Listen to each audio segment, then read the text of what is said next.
Hi, Daniel here. In today's video, we will explore the concept of volatility. We'll go through what volatility is and how do we measure it, what causes volatility to happen, the expected volatility of the different asset classes that we use to invest in, and whether or not volatility is good or bad for investors, and last but not least, how do we deal with volatility when it comes to our investments. Without further ado, let's get started. So what is volatility and how do we measure it? Volatility is an up and down movement of the price of an investment. When we say that something has a very high volatility, what we mean is that the prices of the investments move up or down drastically. Conversely, when we say that something has low volatility, what we mean is that the prices of the investments do not move up or down too much. How then can we measure volatility? In statistical terms, volatility is measured and represented by this thing called standard deviation, also known as the amount of variation of the investment's annualized returns over a given period. You can often find this information online, or if you're investing in funds, you can find it in the fund fact sheets. What causes volatility to occur? Now, as prices are determined by the demand and supply of a given investments, volatility is essentially caused by the very changes in the demand and supply of the investments, which are sensitive to things like political and economic factors, industry and sectorial specific factors, and even your individual company's performances, right? As new information is presented to the market and to the investor, it affects the desirability of certain investments, and that causes investors' demand and supply to shift accordingly. When that happens, prices will move up and down accordingly depending on which side is stronger, right? If there's more demand than there are in supply, prices will be pushed up. If there are more supply than there are in demand, prices will be pushed down. That is the main cause of volatility that we experience in our investment on a day-to-day basis. Expected volatility of the different asset classes.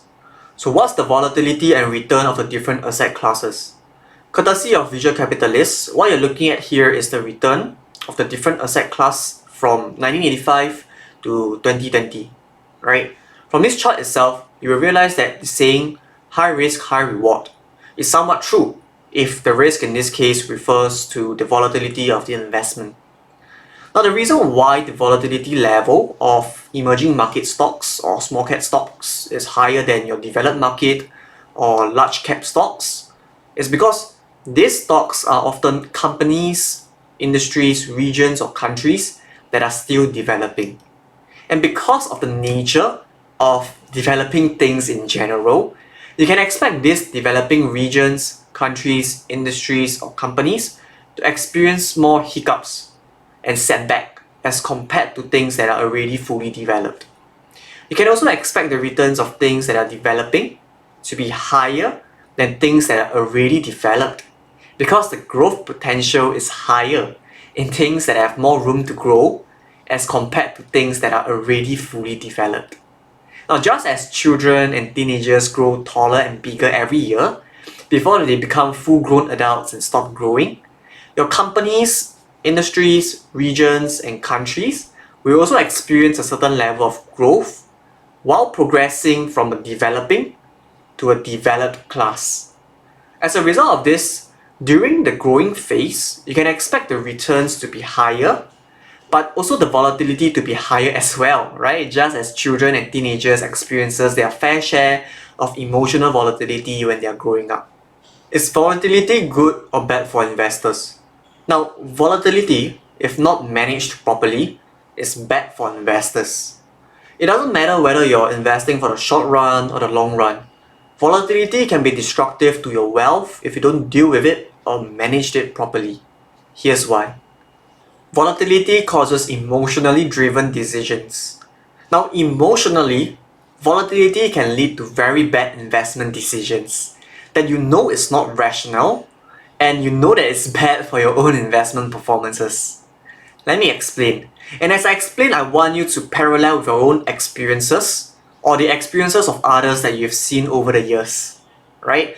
Now, when a stock experiences high level of upside volatility and provides decent returns in a short period of time, it often becomes a hot topic that a lot of people, be it investors or non-investors, will strike a conversation on, right? When that happens, it creates curiosity among those who aren't invested, and it creates greed among all participants. The thought of, what if I'm missing out on an opportunity of a lifetime, becomes very prevalent, and ultimately this will result in people buying into an investments at high and higher valuations without considering whether the current price movement is one that is sustainable, or the risk level that they are taking on at the current price level is something that is suitable to them at the current time, right? Conversely, when a stock experiences high level of downside volatility, causing large losses in a short period of time, people who are invested will begin to experience some form of fear or panic, regardless of whether or not they are actually making a loss on their investments. Now, when that happens, people who are invested will be thinking to themselves, should I sell off my investments to avoid the price fall and buy back in again after the price have dipped, right? Despite knowing fully that it is impossible to time the market. Ultimately, this will result in people selling their investments in an attempt to try and avoid losses by timing the market. And oftentimes, this emotional side of our minds speak louder than the rational side of our minds. It doesn't matter how rational you think you are. You will definitely have such thoughts when you experience any form of upside or downside volatility.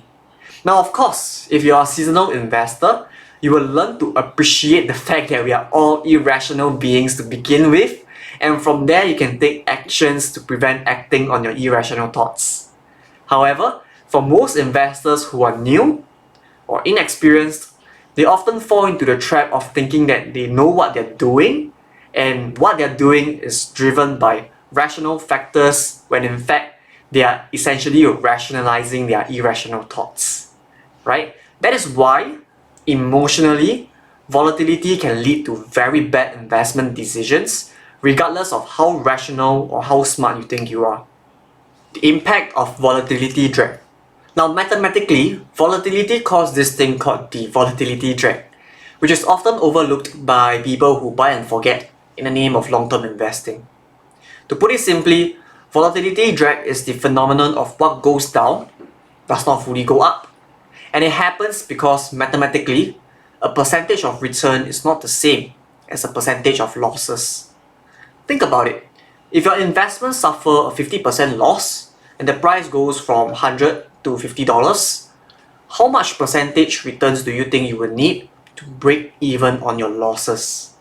The answer is 100%, right? You will need 100% return on your investments to cover a 50% loss that you've suffered previously. As a result, a percentage in return is not the same as a percentage in losses. In fact, losses have a higher impact on your wealth as compared to profits. Let me explain using an illustration. Assuming that I have three hypothetical scenarios below, scenario A has the lowest volatility. In any given year, it never grows by more than 10% or loses more than 5% of its value. Scenario B is somewhere in the middle in terms of volatility. In any given year, it never grows by more than 25% or loses more than 20% of its value. Scenario C has the highest volatility. In any given year, it never grows by more than 40% or loses more than 35% of its value. What you realize from this is that scenario A, the one with the lowest return and volatility, actually performed better than scenario C, the one that has the highest return and volatility. Now, it's quite counterintuitive, but that's just how percentages and math work. You need to understand this concept and manage your downside risk to avoid suffering high levels of losses instead of turning a blind eye to your investments and fooling yourself that everything will be okay just because you're investing for the long term, right? Managing your risk is very different from attempting to time the market. I'll put a link to the video where I explain the differences about risk management and market timing in the description below. So do check them out if you want to learn more about the difference between these two operations. So how can you deal with volatility? When it comes to managing and dealing with volatility, there are a few active steps you must take to ensure that you are in control of your emotions and also in control of your risk management. So let's go through them one at a time. Plan and position yourself financially. The first is to position yourself to be able to take a punch from the market. You need to plan your finances in a way whereby you are not at the mercy of market volatility when it comes to financing for your lifestyle and also financing for your short-term plans. In other words, you should plan your finances in a way where you are not forced to withdraw your investments simply because you need it to pay for things that are due within 5 years' time. The last thing you want for yourself is to be forced to withdraw your investments at the worst possible time just because you need that money to pay for your renovation or to pay for your parents' medical expenses. Dollar cost average to avoid market timing. To reduce the impact that volatility has on your investments, what you can do is to implement your investments via dollar cost averaging approach. Now, if you're someone that's new to investing, you can watch the suggested video at the end of this video where we'll go through the concept of dollar cost averaging. Long story short, don't try to time the market, right? History has shown that it is impossible to time the market. In fact, it is easier for you to predict the weather than to predict the price movements tomorrow, right? Dollar cost averaging will help you eliminate the risk of buying at the wrong price and also reduce the impact that volatility has on the performance of your portfolio. As you will be averaging the cost price over a duration of period or duration of time instead of trapping yourself with a single price on a single date. Manage your risk properly. Now, while market timing is a fool's errand, it doesn't mean that you should just buy and forget or set the dollar cost averaging and forget about it, right? To properly manage and deal with volatility, you still need to manage your investment portfolio risk and take the necessary action to increase or reduce the risk that you're exposed to depending on your analysis. Long story short, if, based on your analysis, you realize that the market is currently overvalued and risky, you might want to sell some of your investments to reduce the risk exposed and be more defensive. That way, in an event where the market corrects itself to normal levels, your overall portfolio will not be impacted by the downside volatility.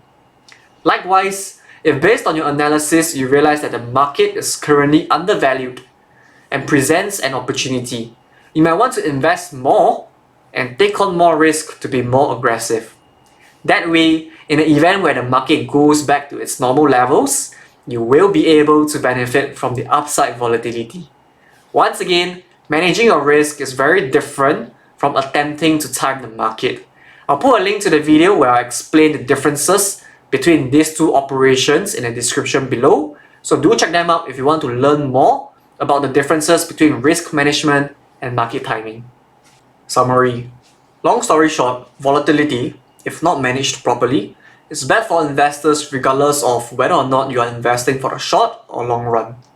Volatility results in irrational emotional decisions that may sabotage your performances, and mathematically, volatility poses a real threat to your long-term wealth if you do not manage the downside volatility carefully. Now, the way to work around, manage and mitigate your volatility is to plan and position yourself financially, rely on dollar cost averaging, and manage your investment portfolio accordingly to ensure that you're not taking on too much unnecessary risk at any given point in time. Now, that's all I have for this video today. If you found my content useful, please do drop me a like on this video and subscribe to the channel. In next week's video, I will be explaining to you as to how you could spot and prepare for the next financial crisis. So do subscribe to the channel to stay updated with the weekly upload. Also, comment in the comment section as to what topics would you like me to explain and voice my opinion on next. If you'd like to find out more about how you can leverage on my experiences and benefit from my financial planning services, you can find out more on my website or reach out to me directly on LinkedIn. All the links will be provided in the description below. Stay safe and hope to hear from you soon.